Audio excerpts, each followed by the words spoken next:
आज का प्रातः क्लास है 24 नवंबर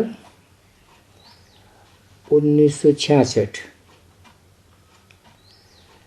रिकॉर्ड चला है तुम्हें पाके हमने जहां पा लिया है। ओम शांति।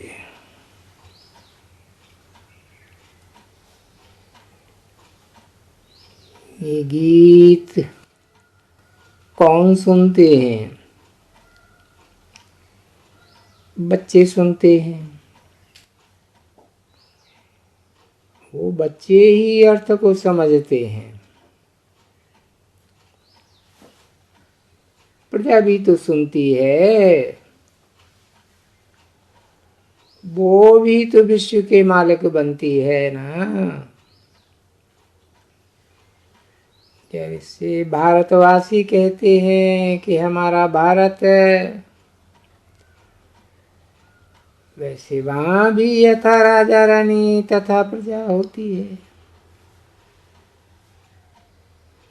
समझते हम विश्व के मालिक हैं। जैसे यूरोपवासी आए तो वो भी कहते थे हिंदुस्तान के मालिक हैं।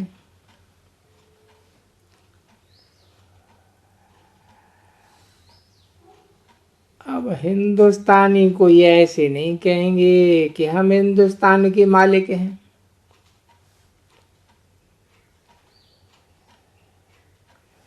नहीं कहते थे, वो तो गुलाम थे।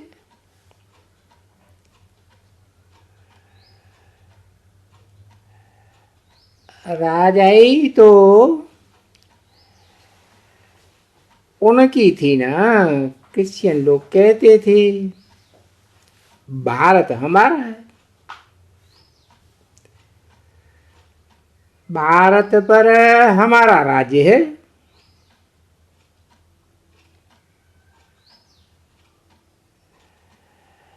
अब तुम मीठे बच्चे समझते हो कि हम विश्व के मालिक थे। फिर हमारा राजभाग रावण ने छीन लिया है। अब रावण का राज्य है।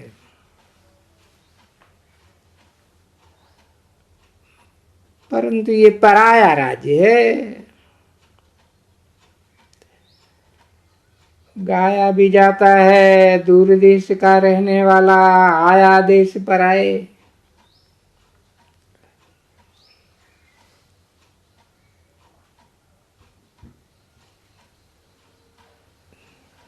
तुम जान रहे हो।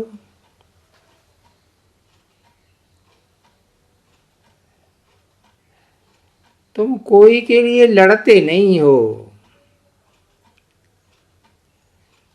अपने लिए ही तुम सब कुछ करते हो।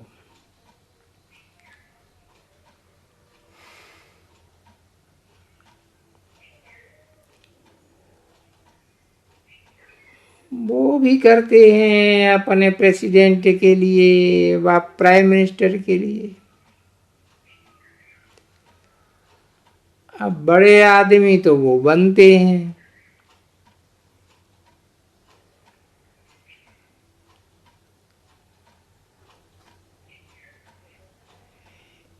इनका तो राज्य समझते हैं अच्छी रीति।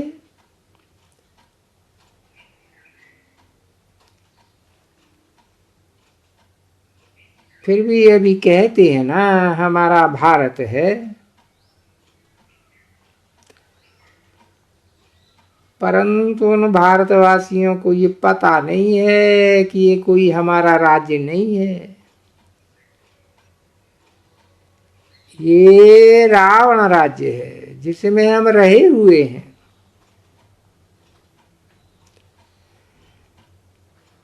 राम राज्य में ऐसे नहीं कहेंगे कि अपना है और ये पराया है।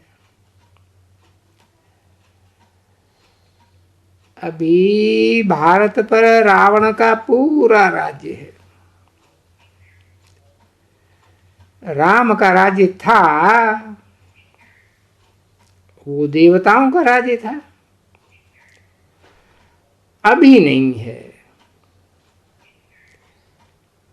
अब तुम बच्चे जानते हो, हम फिर 5000 वर्ष के बाद अपना राज्य भाग ले रहे हैं। किससे ले रहे हैं? बाप से ले रहे हैं। राम अक्षर कहने से मनुष्य मुझते हैं,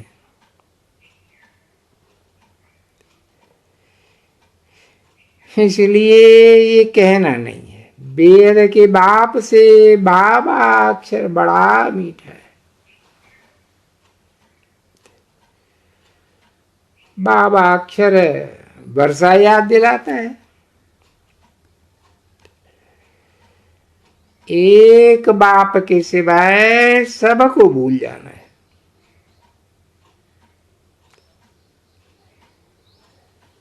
हम आत्मा से, बाबा से अपना वर्षा ले रहे हैं। बाप आकर आत्मा अभिमानी बनाते हैं। हम आत्मा हैं। आत्मा कितनी छोटी बहन है, इसमें सारा पाठ भरा हुआ है। ये बातें मोटी बुद्धि वाली समझा नहीं सके। बाप से हम वर्षा ले रहे हैं, है बहुत सहज बात, परंतु माया ऐसी है जो कि भुलाए देती है। इसीलिए तुम बच्चों को मेहनत करनी पड़ती है। इसमें कोई बखेड़ा आदि की बात नहीं है, ना ही कोई ड्रिल आदि सीखनी होती है। ये तो बाप से वर्षा पाना है। इसमें कुछ भी करने की दरकार नहीं है।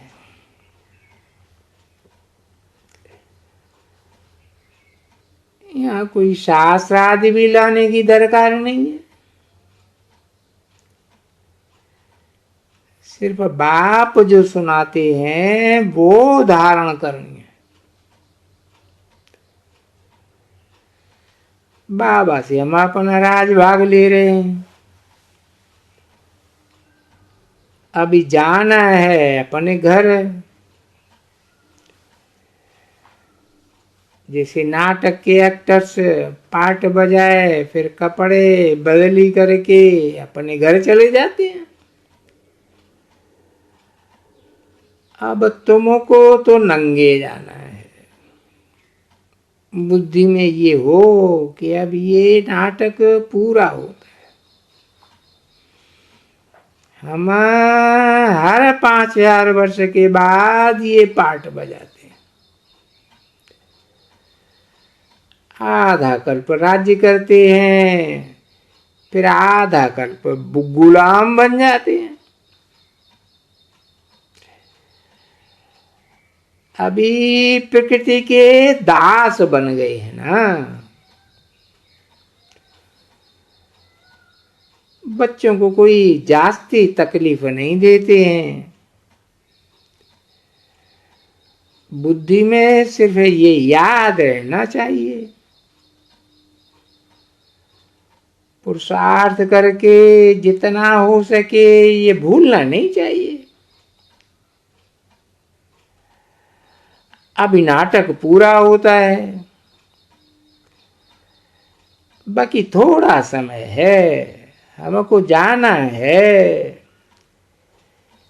ऐसे ऐसे अपने साथ बातें करनी होती है। पावन बन करके वापस जाना है। हर एक बच्चा समझ सकता है कि मैं बाप को कितना याद करता हूं। बल कोई चार्ट लिखते नहीं है, परंतु बुद्धि में तो रहता है ना। रात को बुद्धि चलाना चाहिए कि हमने सारे दिन में क्या किया। जैसे रात को संभालते हैं ना व्यापारी लोग, ये भी व्यापार है। रात को सोते समय जांच करनी चाहिए, सारे दिन के लिए बाप को कितना याद किया और कितनों को बाप का परिचय दिया। जो होशियार होते हैं उनका धंधा भी अच्छा चलता है, जो बुद्धू होंगे तो उनका धंधा भी वैसा ही चलेगा। ये तो है अपनी कमाई करना। बाप सिर्फ कहते हैं मुझे याद करो और चक्र को याद करो तो चक्रवर्ती राजा बनेंगे। कितनी सहज बात है, इसमें टू मच कोई आशाएं भी नहीं होनी चाहिए। गरीब लोग जो गांवों के रहने वाले होते हैं उनको आशाएं कम रहती हैं, साहूकारों को तो आशाएं बहुत रहती हैं। गरीब तो शहर में आए इतने फैशन आदि देखते ही नहीं है जो आशाएं वृद्धि को पाए। वो तो अपनी गरीबी में ही सुखी रहते हैं, अपने रोटले खाने पर ही हिर जाते हैं। समझते हैं कि हमको तो बहुत खाना है, थोड़ा अच्छे शहर में रहेंगे तो देखेंगे तो फिर आशा होगी ये ले वो ले। बाहर वालों में तमन्ना कम रहती है, साहूकारों में तो ढेर तमन्नाएं रहती, ये भी चाहिए वो भी चाहिए। मित्र संबंधियों आदि को ही तंग कर देंगे। गरीब अपने में ही खुश रहते। बाबा अनुभवी तो है ना, तो ऐसे ऐसे गरीबों पर भी रहम खाना चाहिए। गरीब देखेंगे इतने बड़े आदमी भी ये ज्ञान सुनते हैं तो हम भी सुनेंगे। चित्र तो बाबा बहुत बनवाते रहते हैं। कोई कहते हैं बाबा हमको सर्विस पर भेज दो,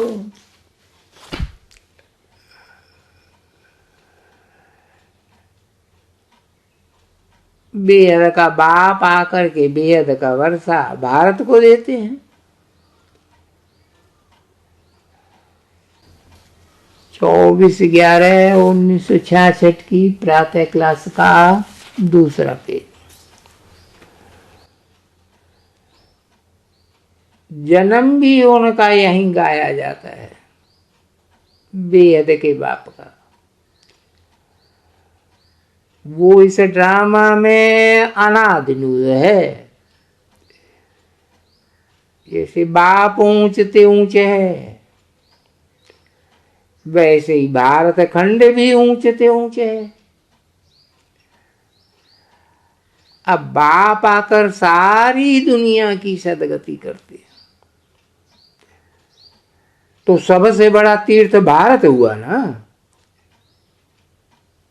कहते हैं गॉड फादर, हे गॉड फादर है, हमको अपने साथ घर ले चलो। भारत के ऊपर सबका ही लब है। बाप भी भारत में ही आते हैं। अब तो मेहनत कर ऐसी बन रही हो। गोपी बल्लभ की गोपी गोपियां तुम हो। सतयुग में गोप गोपियों की बात नहीं है, वहां तो कायदे अनुसार राजाई चलती है।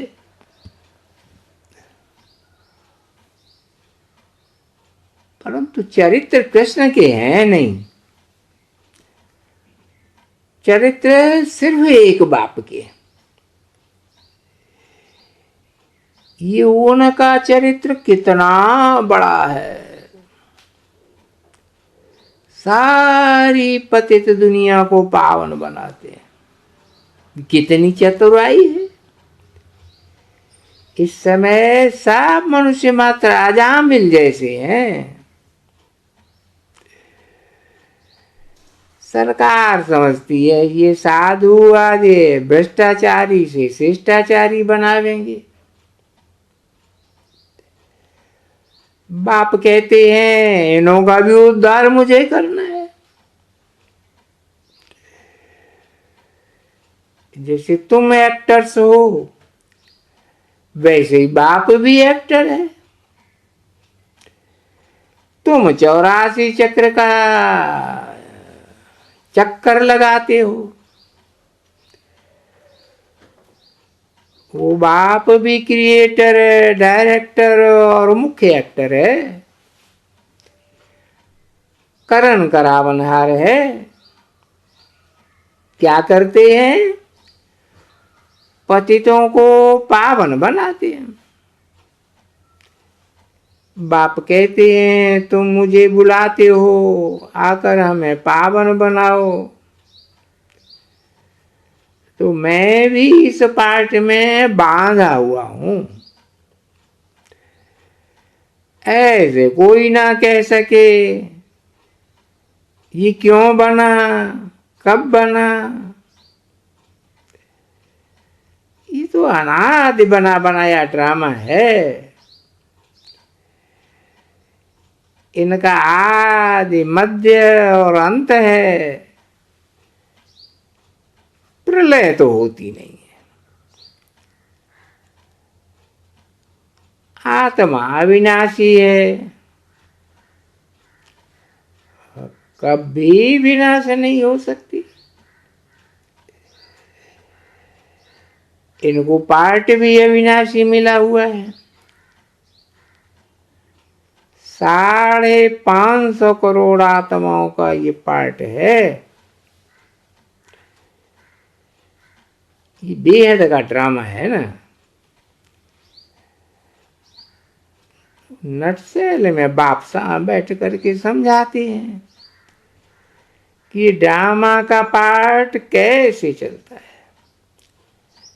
बाकी ऐसे नहीं, परमात्मा है तो मुर्दे को जिंदा कर देंगे। ये अंधश्रद्धा की बातें यहां नहीं है। मुझे तो पुकारते ही हैं कि हे पतित पावन आओ, आ करके हमको पतित से पावन बनाओ।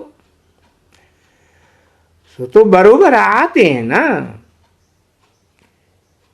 गीता है सर्वशास्त्रमयी शिरोमणि, भगवान ने गीता सुनाई है। अच्छा, सहजराज योग कब सिखाया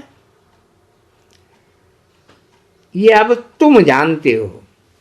बाबा आते ही हैं कल्प के संगम युग पर, जब आकर के पावन दुनिया नई राजधानी स्थापन करते हैं। सतयुग में तो नहीं स्थापन करेंगे ना, वहां तो है ही पावन दुनिया। कल्प के संगम युग पर ही ये कुंभ का मेला लगता है। वो कुंभ का मेला 12 वर्ष के बाद लगता है। ये बड़ा कुंभ 5000 वर्ष के बाद लगता है और ये 50 वर्ष चलता है और चलता ही रहता है। ऐसा कब सुना क्या? जो कोई 50 वर्ष मेला चले। ये है आत्मा और परमात्मा का मेला, जबकि परमपिता परमात्मा आकर के आत्माओं को पावन बनाए ले जाते हैं। कल्प की आयु लंबी करने से ही मनुष्य मुझ गए। तुम अब समझते हो। तुम्हारी मैगजीन जो निकलती है उनको भी तुम बच्चे समझ सकेंगे और कोई नहीं समझ सकते। बाबा ने कहा था लिख दो जो कुछ हुआ 5000 वर्ष पहले में से, नथिंग न्यू।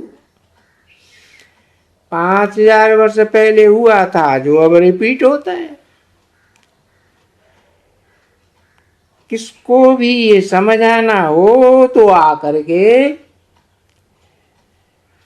समझाओ और आकर के समझे।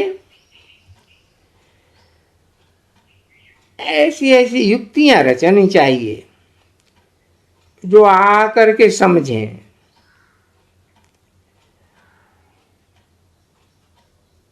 ये भी युक्ति रचनी चाहिए कि हम अखबार में क्या डालें।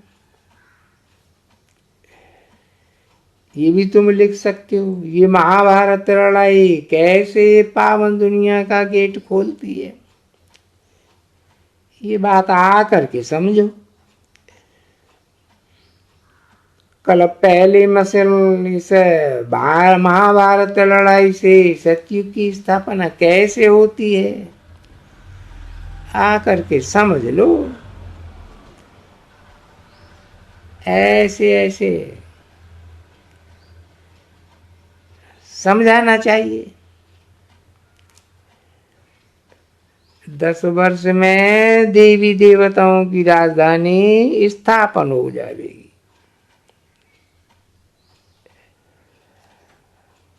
गॉडफादर से बर्थराइट लेना हो तो आकर लो। ऐसे ऐसे अंदर विचार सागर मंथन करना चाहिए। वो लोग स्टोरी आदि बनाते हैं, वो भी उन्हों का ड्रामा में नूंद है जो पार्ट बजाते रहते हैं। व्यास ने भी ड्रामा प्लान अनुसार ये शास्त्र आदि बनाए हैं। उनको पार्ट ही ऐसा मिला हुआ है। अब तुम ड्रामा को समझ गए हो, अब फिर वही ड्रामा रिपीट होगा। अब तुम आए फिर से ये ज्ञान सुनते हो सो देवी देवता बनने के लिए। तुम जानते हो फिर से ये लक्ष्मी नारायण का राज्य होगा। बाकी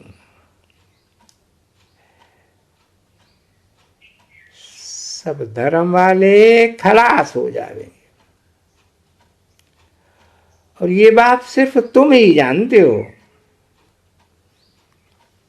क्या क्या पार्ट हुआ, फिर क्या क्या आगे होगा। सतयुग में सूर्यवंशी राजधानी होगी, फिर चंद्रवंशी राजधानी होगी।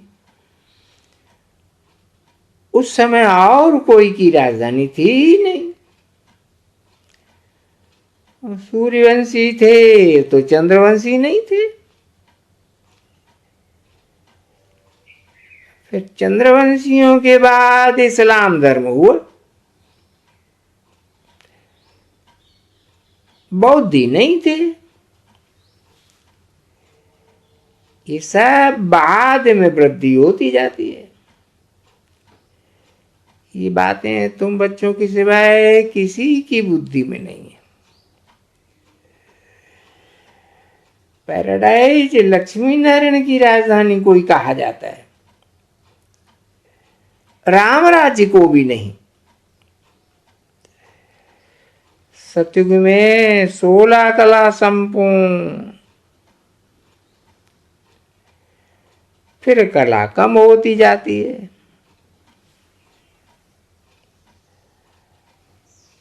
अब तुम बहुत नॉलेजफुल बन गए हो। बाबा तुमको आप समान नॉलेजफुल पीसफुल बनाते हैं। तुम जानते हो आधा कल्प हम पीसफुल रहेंगे, फिर तुम कोई प्रकार की अशांति नहीं भोगेंगे। वहां बच्चे कब रोते भी नहीं है, सदैव मुस्कुराते रहेंगे। यहां भी तुमको रोना नहीं है।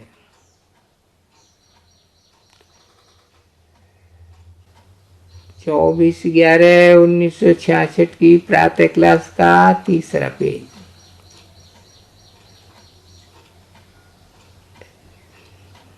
दूसरी तीसरी लाइन गायन भी है। अम्मा मरे तो भी हलवा खाओ,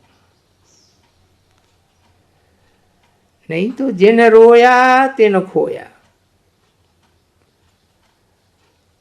रोने वालों का पद भी भ्रष्ट हो जाएगा। तुमको पतियों का पति मिला है जो स्वर्ग की बादशाही देते हैं, वो पति आज तो गटर में डाल देते हैं। और ये पतियों का पति आकर के निकालते हैं, तो बताओ कौन बड़ा? वो तो कब मरता भी नहीं है, फिर रोने की क्या दरकार है? जो रोना प्रूफ बनते हैं वो ही बादशाही लेते हैं, बाकी तो प्रजा में चले जाएंगे। बाबा से अगर कोई पूछे इस हालत में हम क्या बनेंगे, तो बाबा बता देंगे। बच्चों को पिछाड़ी में सब साक्षात्कार होता रहेगा। ओम शांति।